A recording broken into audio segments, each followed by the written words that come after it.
Hey guys, how you doing? Derek here from M1 Realty, and I'm back with your March 2024 real estate market update for the Woodward Corridor. Let's get into it.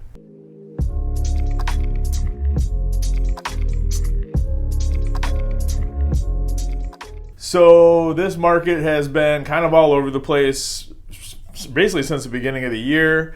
This month is no different. Some cities are way up, some cities are way down, some cities have barely changed. So as always, let's start with Ferndale. Currently, there are 36 homes on the market in the city of Ferndale compared to 22 that closed in the month of February. The average sale price in February in Ferndale was $235,909.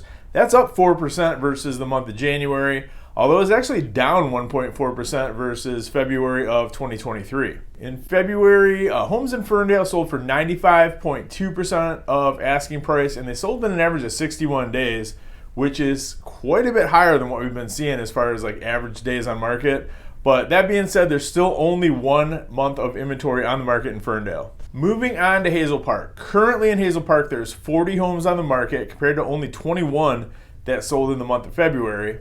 The average sale price in February was $185,316. That's up 4.4% from January, and it's up 13% versus February of 2023. Homes are selling currently for 96.2% of asking price in Hazel Park, and they're selling in an average of 50 days on the market.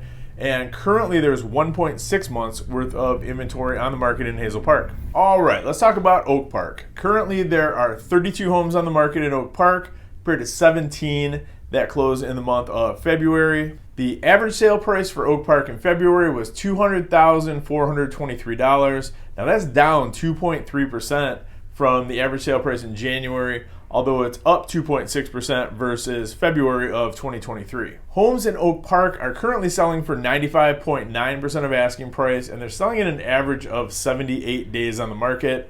And currently there's 1.8 months of inventory in Oak Park. And if you've been watching these videos, this is kind of a departure from what we've seen for a long time in Oak Park. The average days on market was substantially less. Homes are selling for more. We'll keep an eye on it. I think it just has to do with kind of the small sample size of homes that closed. On to a city with not a small sample size. Let's talk about Royal Oak. And currently there's 84 homes on the market in Royal Oak compared to 75 that closed in the month of February. And I think it was January where our average sale price finally broke through the $400,000 mark. And this is no different. In February, the average sale price was $414,825.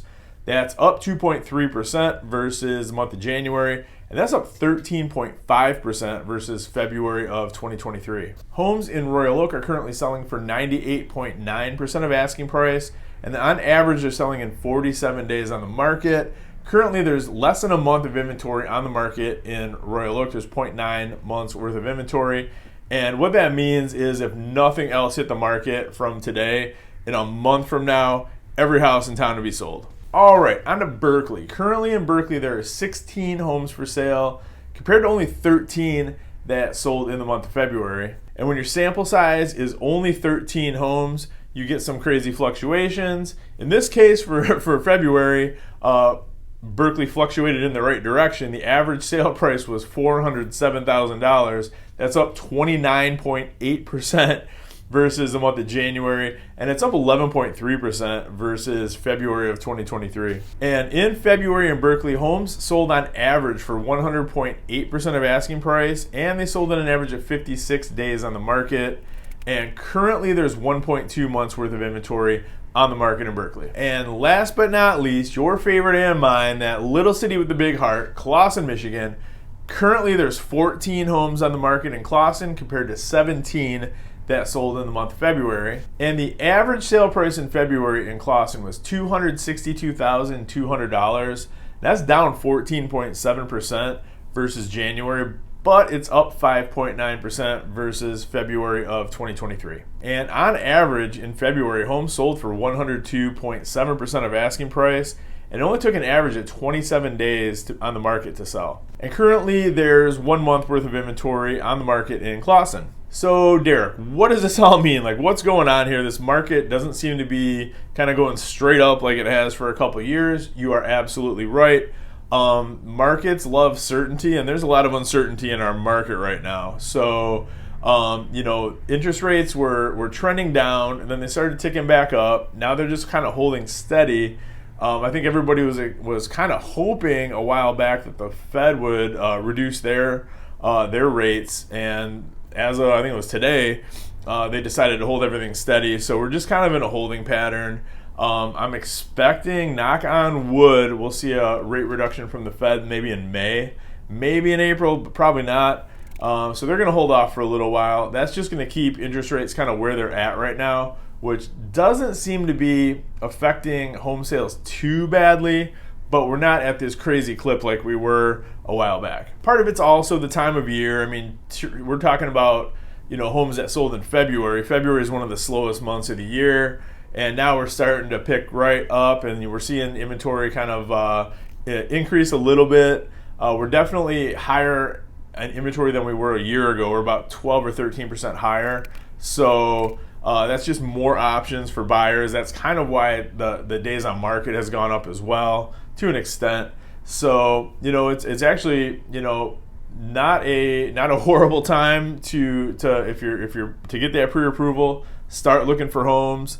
I expect inventory to keep increasing, as we get in, usually peaks in July or August, but we're also going to have more people getting pre-approved and looking, so you're going to have more competition for those homes that are on the market. So for that reason, I always say, February, March are really good times to jump in the market because you have a decent selection of homes to choose from, but at the same time, there's not as many people looking. So we have fewer multiple offer situations. As you can see, most of these cities that we talked about, you don't have to go full price to get a deal, which is music to my ears as a buyer's agent. I love negotiating prices down. Haven't really been able to do that for a couple years, so that's pretty sweet. And if you're looking to sell, I mean, obviously, it's still a seller's market. Don't get me wrong. It's easier for buyers now, but when you only have like a month or 1.6 months or less than a month worth of inventory on the market, that is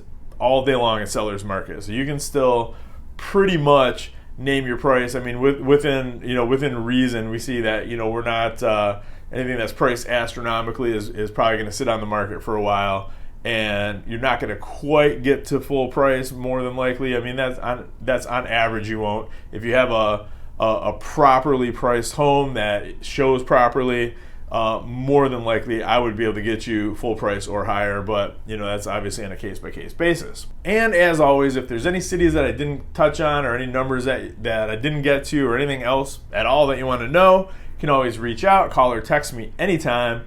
My direct line is 586-491-5622. You can also reach me at 248-561-6155.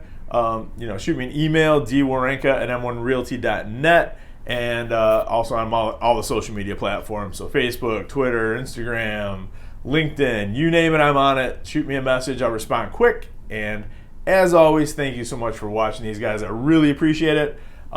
Be back in a week with some more information, and have a great one. Thank you.